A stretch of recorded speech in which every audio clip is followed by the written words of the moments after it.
another video in which we will focus on testing components. This time, we will focus on the thyristor. We will look at what a thyristor is and how to check if it is functioning properly. To better understand it, I will draw a diagram here on paper. We will examine its internal structure. So let's keep in mind that it is a diode, a regular diode, with an anode and a cathode. I will draw one. So we have a small diode here, right here, but for it to conduct it needs a third terminal, a third pin. If a pulse is applied to it, this diode will start to conduct.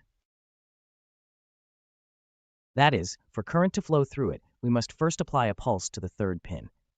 So we have an anode, a cathode, and the third pin is the gate. It is the control gate that opens the diode. It is, in other words, a controlled switch. We can imagine a combination of a relay and a diode, that is, a relay that conducts only from one side. Here, on this specific thyristor, I will show you how the pins are arranged. They are the cathode, anode, and the gate. Another important characteristic of the thyristor. The point is that at the gate, a continuous voltage is not required. For the diode to begin conducting, we need a pulse, meaning a momentary voltage. And then conduction starts from there. Current can flow through it, only in one direction, from the anode to the cathode, and this is interrupted only if the voltage is cut that we apply to the anode, or if the current changes too much. In no other case. That is, the gate has nothing to do with it. Then for cutting the power. So let's design a small circuit now that we can use to check the thyristors. We will use a small lamp and 12V. That is, from the top we provide a positive 12V, and from the bottom we place a lamp with 12V, then continue by connecting the output of our power supply.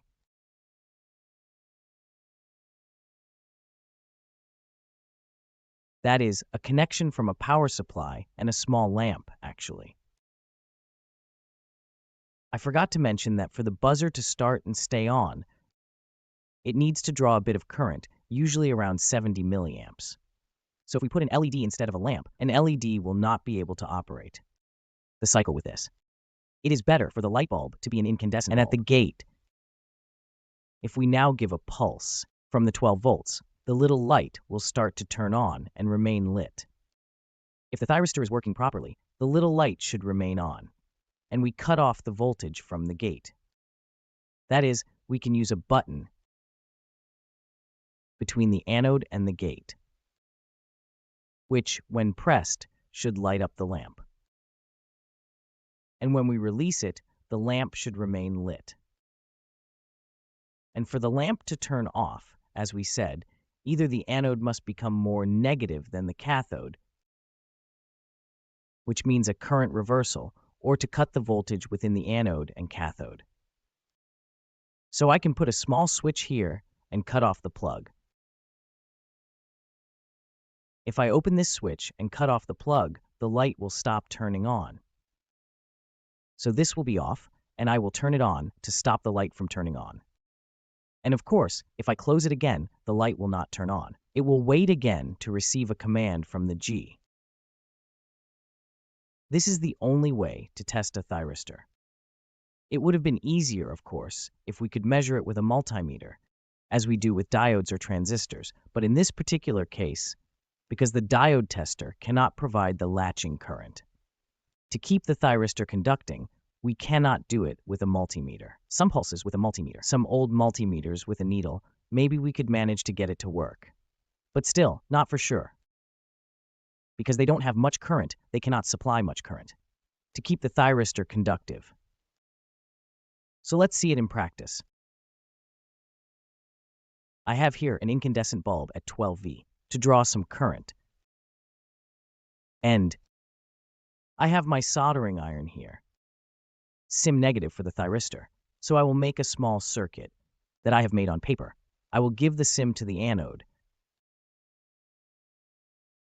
The anode in this particular one.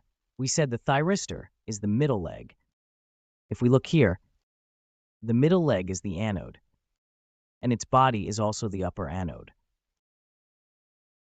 In this specific thyristor, right here. So I put the positive terminal on its body here. And on the cathode, I will put one wire from the lamp. I will put it here roughly now and twist it onto the cathode. And the second wire I will connect to the ground of my power supply. Here. I'll rotate it so you'll see it better this way. And for the cutter, I will use a wire brush, which I will wet the anode with the gate. With the G command, that is. So let's go see it. I have applied 12 volts. Let me bring it a little closer to you. Great. Let's zoom in a bit so you can see it.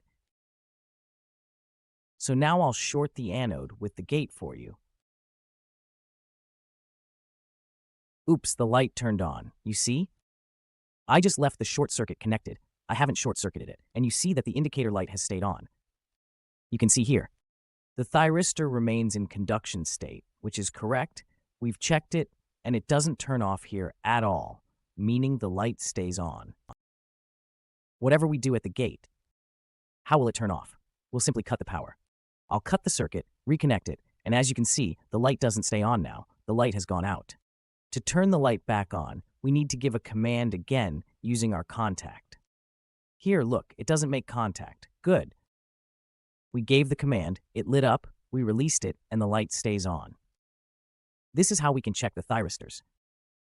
The same will happen no matter how many times we do it. If there is one peculiarity I would like to mention, it is that the gate does not control the current passing through the thyristor.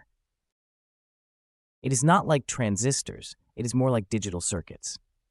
It has logical 0 and 1, depending on the characteristics of the beast and the voltage that will go to the gate.